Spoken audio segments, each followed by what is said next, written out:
ज्या ऐतिहासिक क्षणाची आपण वाट पाहत आहोत, मी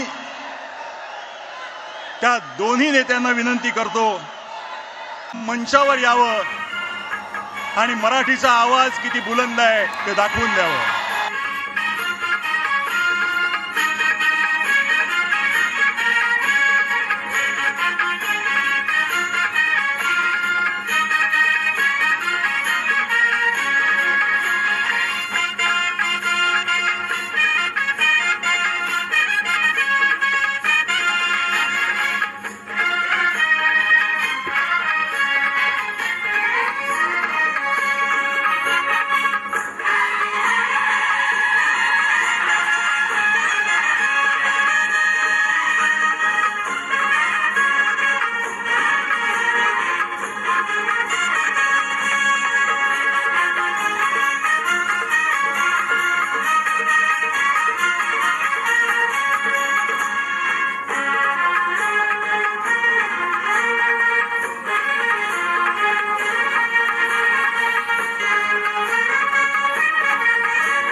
तुम्ही जर चॅनलला नवीन असाल तर चॅनलला सबस्क्राइब करायला विसरू नका।